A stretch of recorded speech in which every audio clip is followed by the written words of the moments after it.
As you may know, our first DevOps Enterprise Summit was in San Francisco in 2014.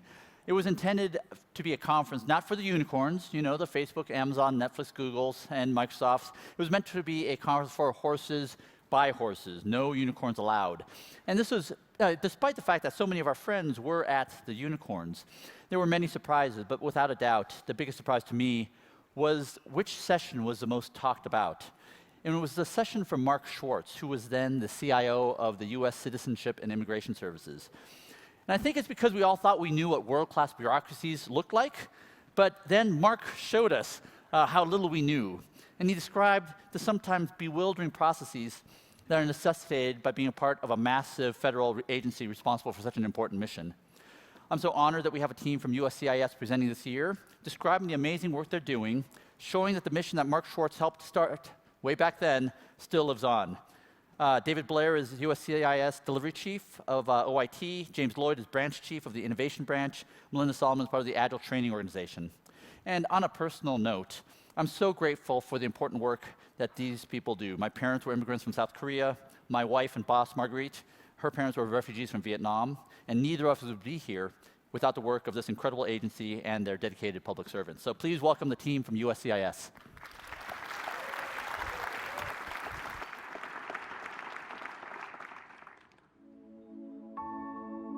U.S. Citizenship and Immigration Services is the agency that administers our nation's lawful immigration system. Our mission is to safeguard the integrity of this system by efficiently and fairly adjudicating requests for immigration benefits while protecting Americans, securing the homeland, and honoring our values. As part of the Department of Homeland Security, we are 19,000 government employees and contractors working at more than 200 offices. We ensure America meets its international humanitarian obligations by screening refugees and applicants for asylum. Our officers carefully vet those who apply to come to the United States to live and work by confirming they meet all eligibility requirements as required by law. On an average day, we adjudicate more than 26,000 requests for various immigration benefits. We ensure the employment eligibility of more than 80,000 new hires in the United States through the E-Verify system, and we welcome nearly 2,000 new citizens at naturalization ceremonies. In fiscal year 2018, we had a $4.5 billion budget, supported almost entirely, 97%, by fees.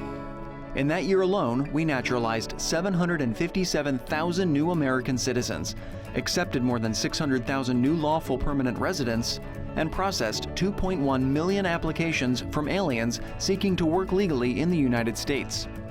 Every day, we work closely with our DHS and interagency partners on behalf of the American people to ensure the safety and security of our immigration system while allowing immigrants whose requests are granted to enjoy the privileges and advantages of lawful presence in the United States.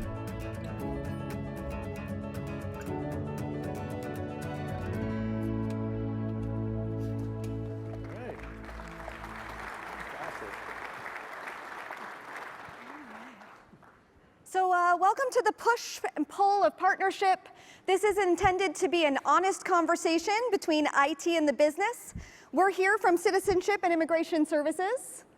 Hi, I'm David Blair. I run the agency's digital transformation program. I'm also the chief of the Transformation Delivery Division within the Office of Information Technology.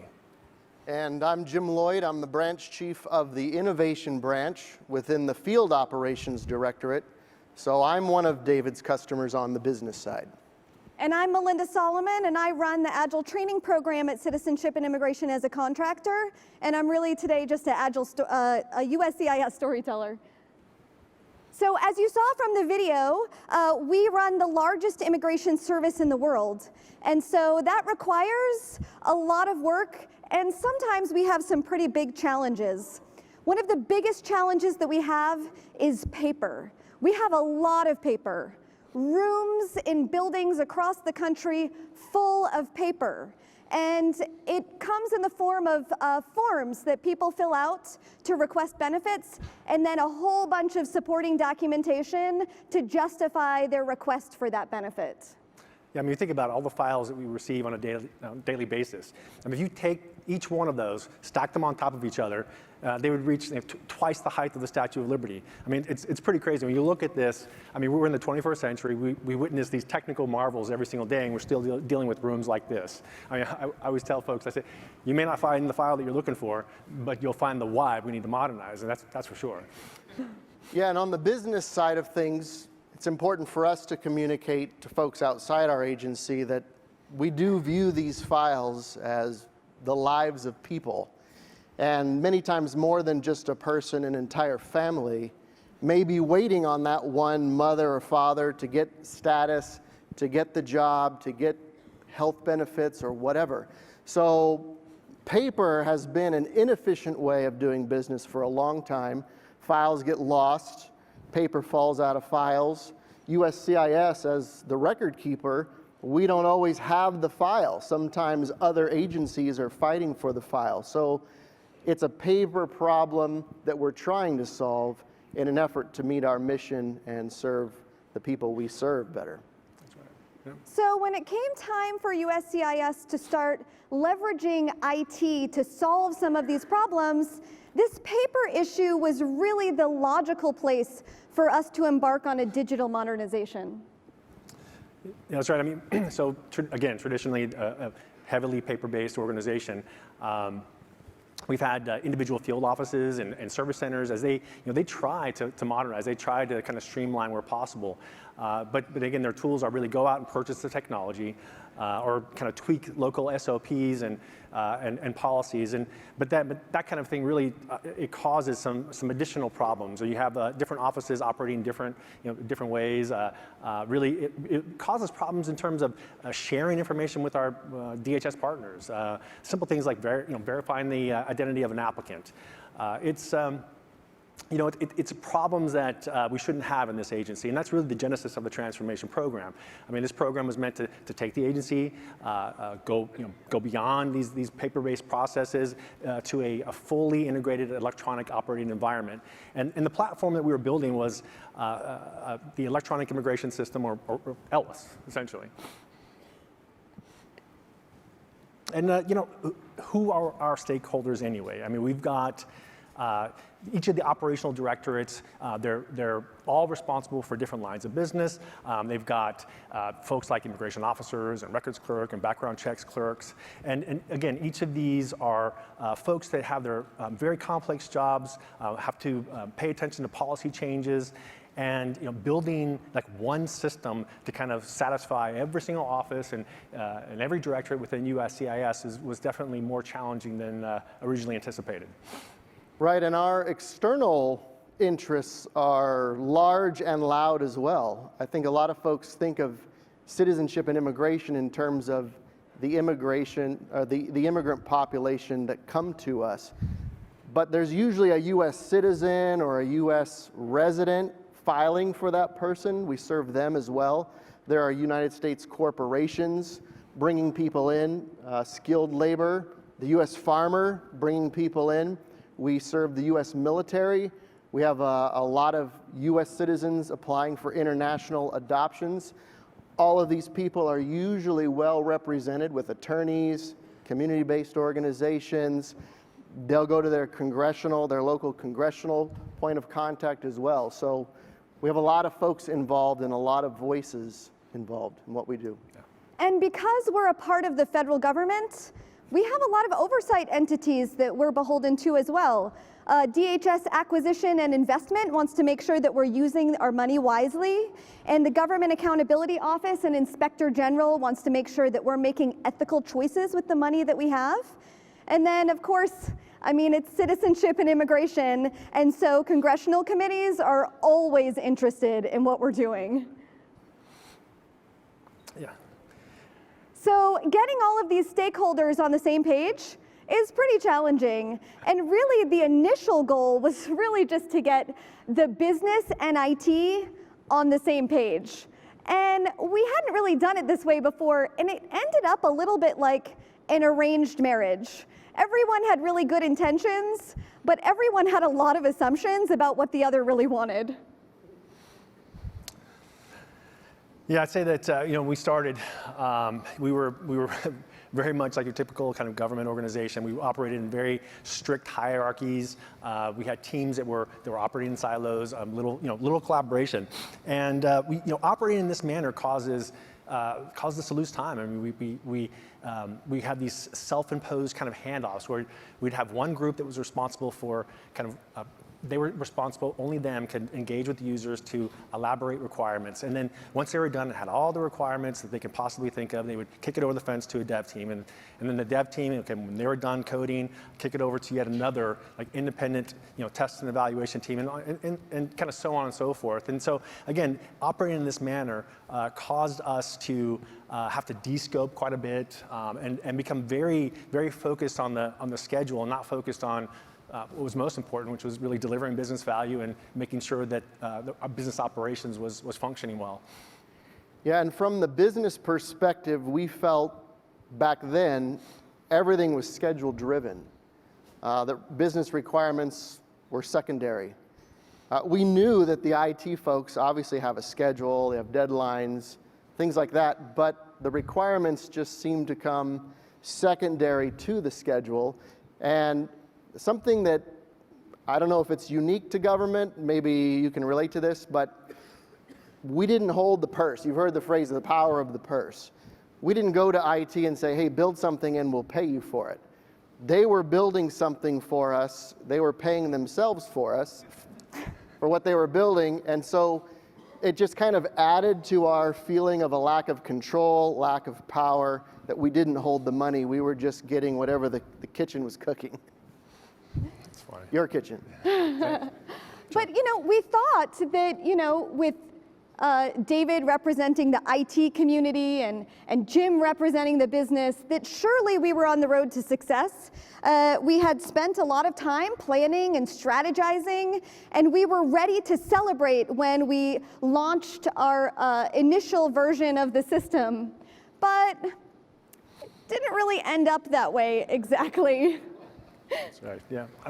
Again, He was driving. okay, yeah. Set me up. I'm going to keep my mouth shut now. But I certainly what was kind of meant to be a this big celebration was really a spectacular kind of disaster.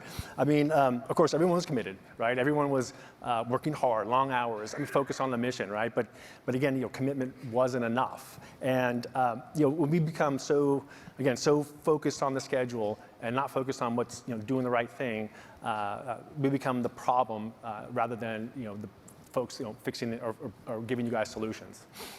Something we contributed to this perfect storm on the business side as well was that for a few years prior to turning everything on, we had been telling our field offices that this great solution is coming. We're going to solve the paper problems. Everything's going to be digital. It's going to be like the IRS. It's going to be like when you go to the doctor.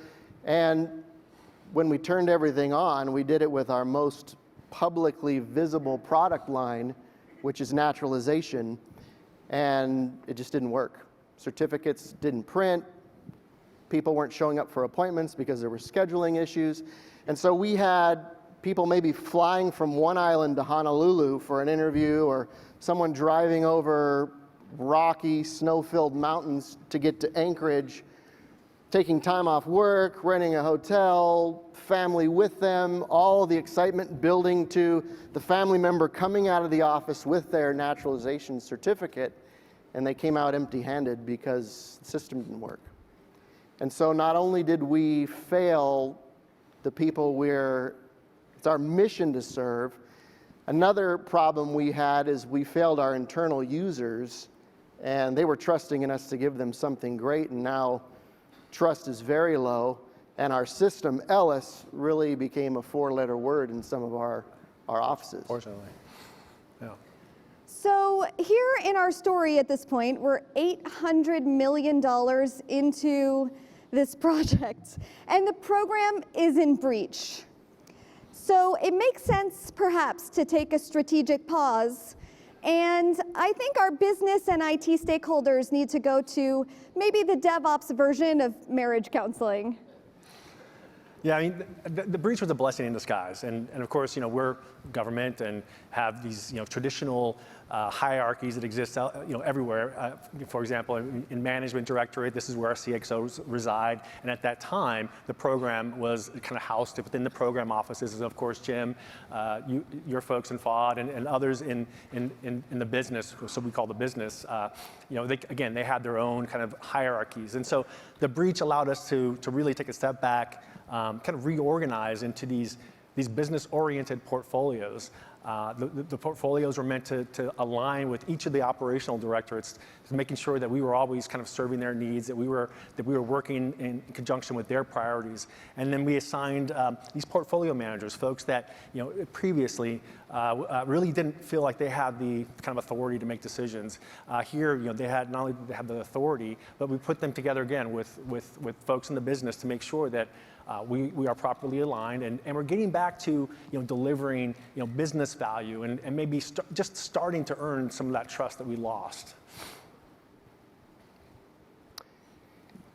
Yeah. This reorganization on the IT side really partnered my team up with some very specific people, and something David did for us that if I were to point to one moment in time where the ship started to make a U-turn and things were looking good, it was these field office visits that we were making.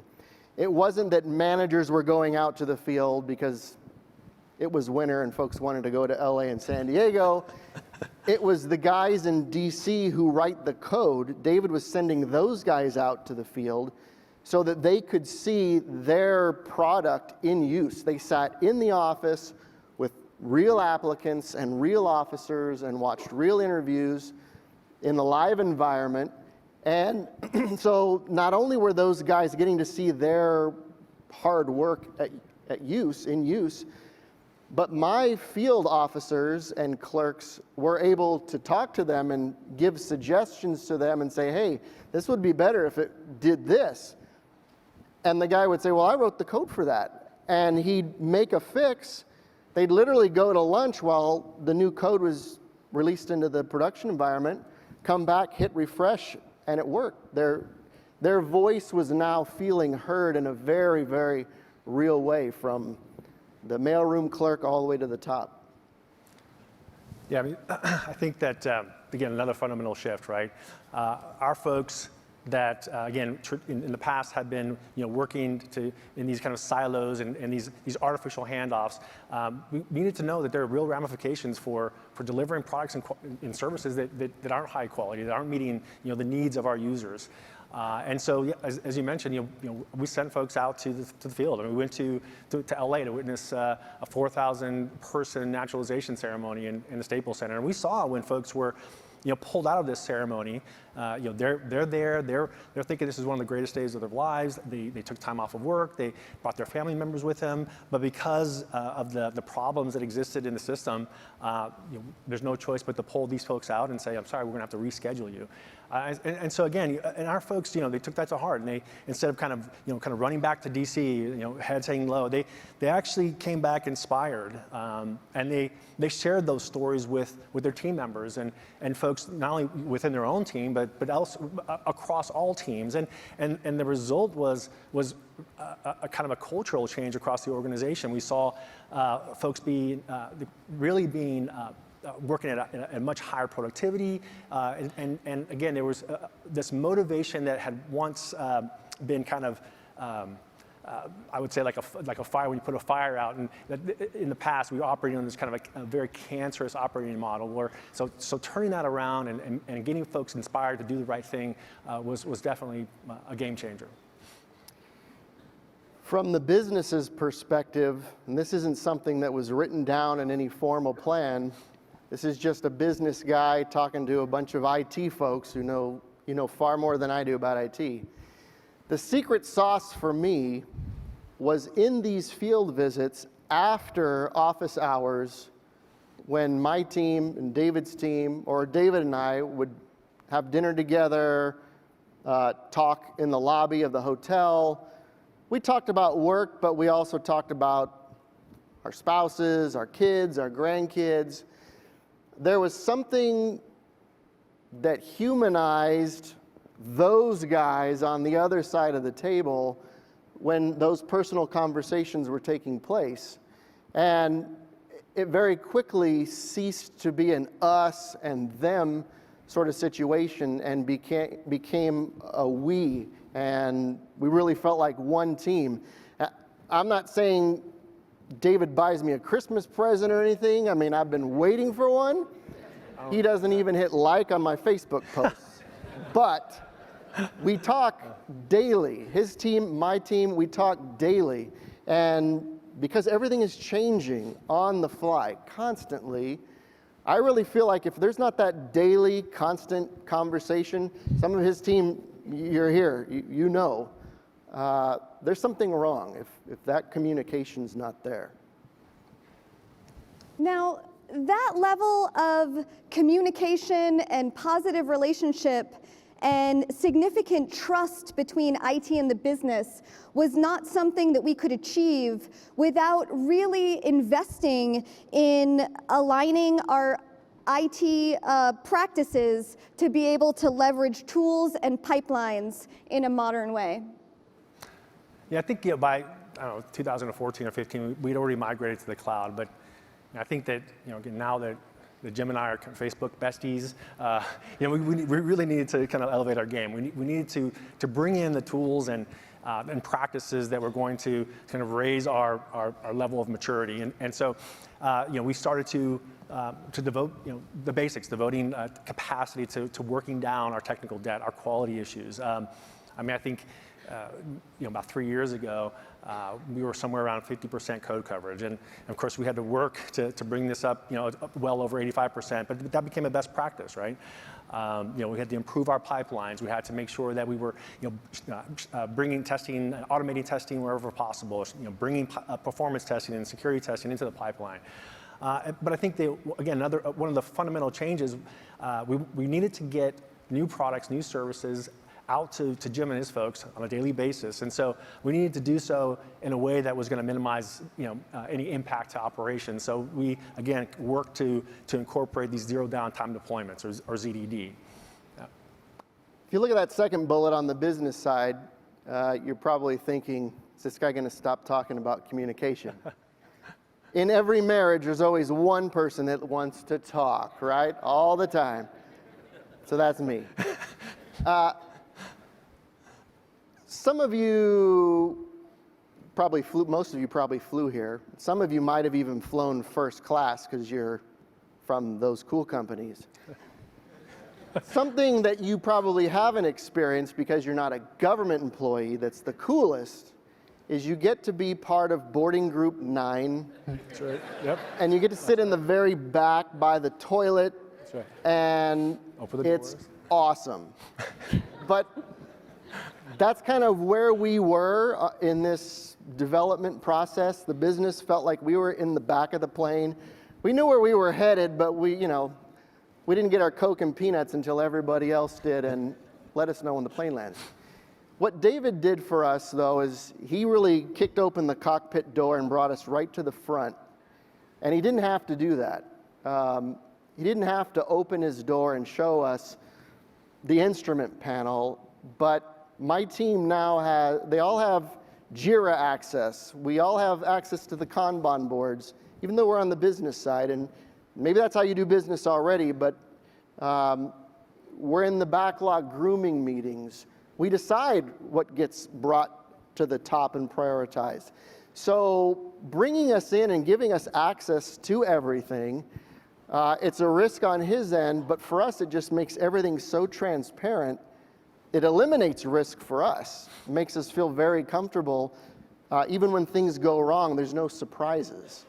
And so, if you can give your business folks as much transparency as possible, I know it's risky, but I think it pays off. Yeah, but I would also say, Jim's not our only customer, right? And so we again, in the days when reliability wasn't really our friend, we had lots of problems with that system.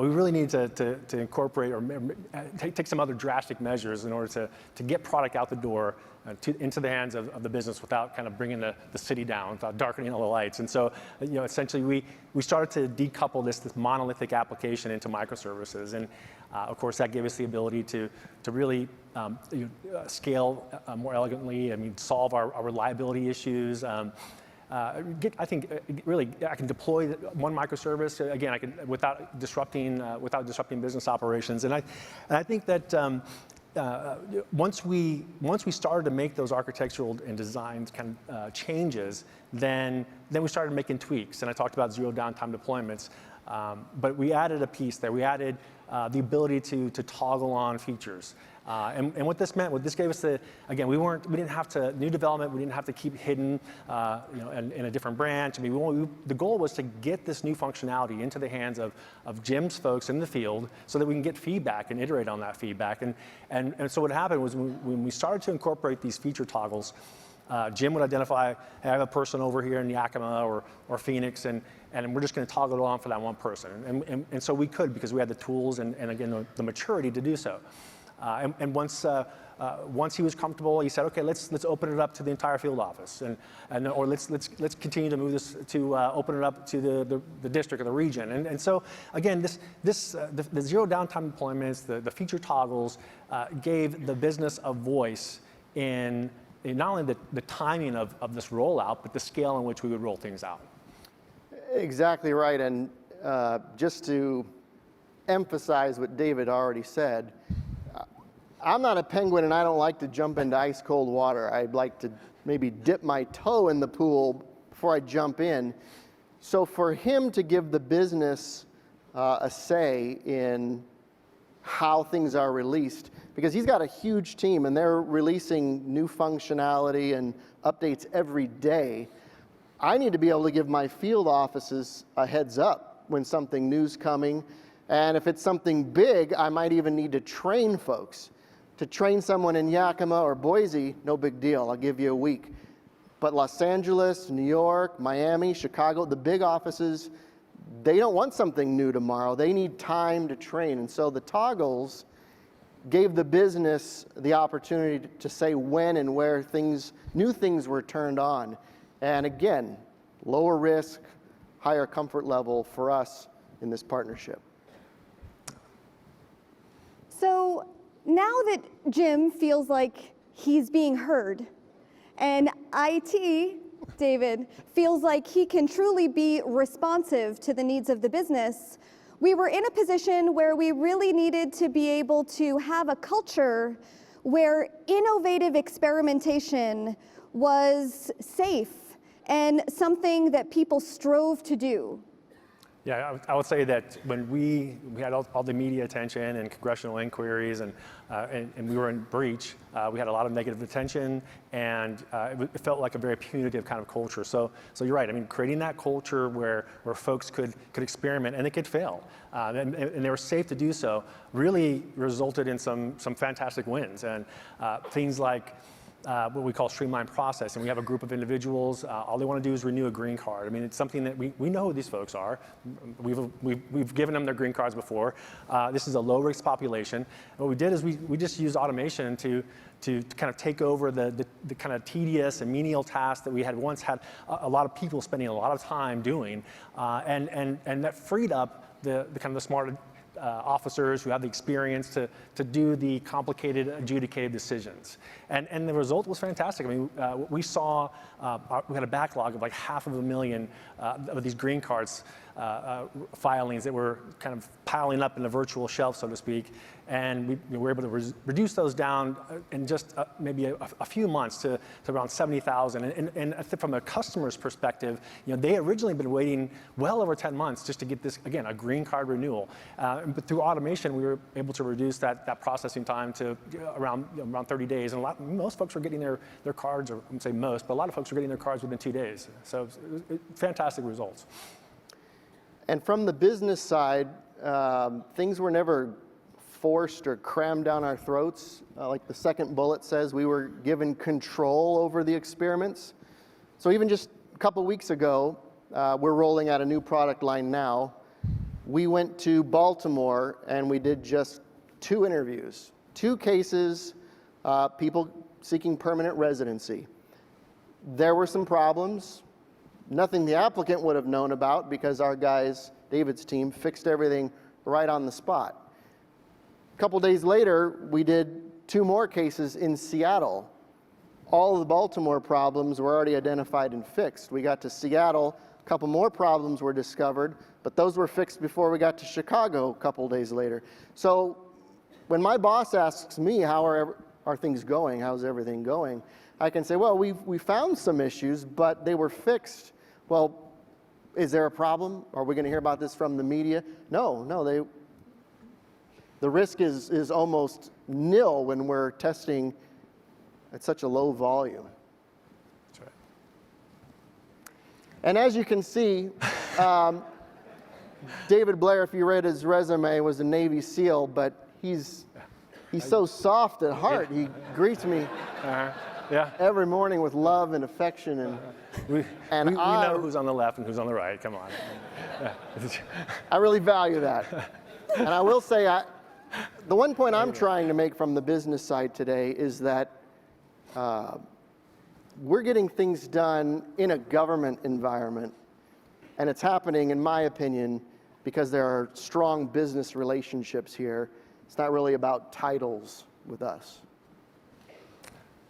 Yeah, I would tell you that back when we didn't have this relationship, we spent a ton of time, 10 years, a ton of money, and the result was I think we were able to release like 6 products representing around 12% of the agency's workload. And then when you contrast that to just the recent the past 3 years, when we have this solid relationship, we've been able to get product out the door consistently. We were able to reduce the size of our resources and the cost, and ultimately we now have a platform that's digitally processing nearly half of the agency's entire annual workload. So again, it was magnitudes greater than it once was. The first 10 years of this spectacular disaster. So now at Citizenship and Immigration, we're no longer trying to recreate a paper-based process or simply digitize forms. That's not where our mindset is anymore. Now our goal is to truly enhance our enterprise agility. We want to achieve transformational outcomes that result in true business value. But even though we've had some significant success, we still have some challenges that we're trying to overcome. I can take the first one there. Even though I don't supervise, my team does not supervise all of the contractors. The government has a lot of contractors. David's team has a lot of contractors. They don't like to say no. So on the business side, when we say we want something, and my folks they love gold plating, they love moving the goalpost, whatever phrase you want. They ask for the moon, not thinking in terms of what it's going to cost. Is it going to move this project back further? And so one of my issues is telling my own people, the business, hey, settle down. These folks are not always going to say no. We need to know our limits so that we get what we've asked for and in a timely manner. Otherwise, we're just hurting ourselves. Yeah, it's funny because we talked about solving or getting past a lot of organizational culture issues, and then we still have some. I mean, again, in technology, we have folks that they really want to get the latest, the coolest, the bright and shiny thing, right? And then figure out what problem we can solve afterwards. And so that's something that we really need to we need to change and make sure that we are a business first kind of mindset. And of course, in a federated environment, there's a lot of kind of CYA mentality, and so it's just a matter of, again, DevOps principles. It's ownership and accountability. That's it. So we're enthusiastic to talk to you guys further at the speakers session tomorrow afternoon. We'll be there, and thank you so much for your time. Yeah. Thanks.